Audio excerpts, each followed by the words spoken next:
Hors délai, mais dans l'histoire. Madame, monsieur, bonjour. Le marin belge Denis Van Wijnberg vient de terminer le Vendée Globe et c'est le premier Belge qui y parvient. Il a donc effectué un tour du monde à la voile, en solitaire, sans escale. 117 jours en mer, ça fait loin des premiers. Il est arrivé 24 heures trop tard pour être classé, mais il a été accueilli ce matin en Vendée en véritable héros. Reportage sur place de Christophe Delstange et Quentin Wekhuizen. La fin d'un long périple et un accueil triomphal pour Denis Van Wijnberg, le marin belge, accueilli par plusieurs centaines de supporters. Après 117 jours, le Belge a donc enfin terminé son tour du monde.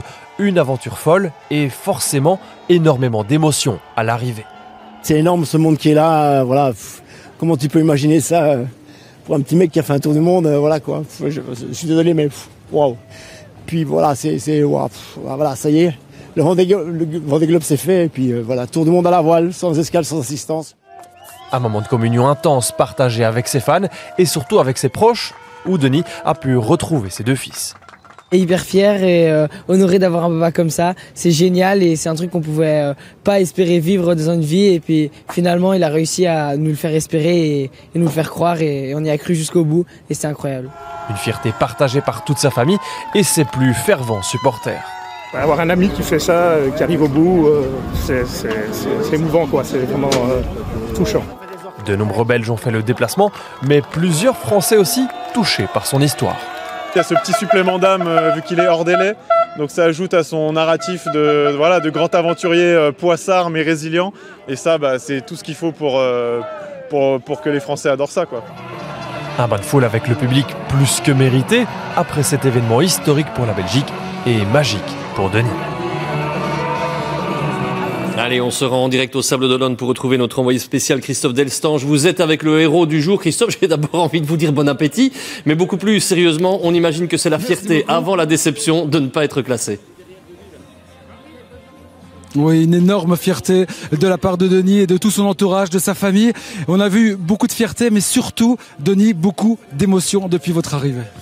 Ouais, c'est sûr que voilà, quand tu termines un tour du monde en solitaire sans escale après 4 mois en mer quand même et que tu as eu pas mal de galères, quand tu arrives, t'es soulagé, t'es détendu et puis t'as beaucoup d'émotions parce qu'il y a beaucoup de gens qui sont là, qui sont venus pour toi. Donc je pense que même que les gens qui quand ils se marient, ils ont pas autant de monde qui vient. Donc voilà, donc c'était énorme et ça va continuer tout le week-end. Vous avez l'impression que c'est un lendemain de soirée ?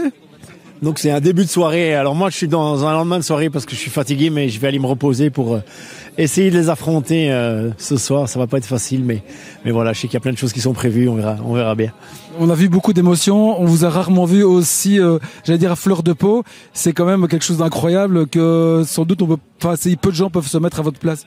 Ouais, je pense que à part les autres skippers qui ont fait un Vendée Globe et qui sont sur les bateaux, je pense qu'on peut pas imaginer la dépense d'énergie mentale et physique que c'est pour faire avancer un bateau, pour gérer des problèmes, pour continuer à avancer, être en sécurité aussi. Voilà, il faut faire attention à tellement de paramètres. C'est comme si on avait une quinzaine d'écrans d'ordinateur avec des matières totalement différentes qui sont ouvertes, quoi, que ce soit la sécurité, la météo, le bateau, le réglage des voiles, bricoler, parce que j'ai pas mal bricolé, même plus que bricoler, quoi. J'ai dû construire une girouette, enfin des tas de choses comme ça. Donc.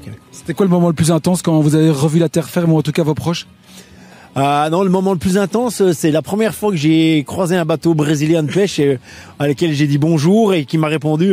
J'en ai pleuré parce que c'était la première fois que je recroisais une âme humaine en fait. Dernière chose encore, Denis, vous dites qu'on a tous en nous un Vendée Globe, ça veut dire quoi ? Que voilà, moi c'était pas de chance pour moi, c'était le vrai Vendée Globe, donc c'était compliqué, mais ça veut dire qu'on a tous sans doute un rêve quelque part et qu'on n'ose souvent pas y aller et que le but c'est d'y aller, pas avoir de regrets et puis voilà, tout donner et si ça fonctionne pas, c'est pas grave.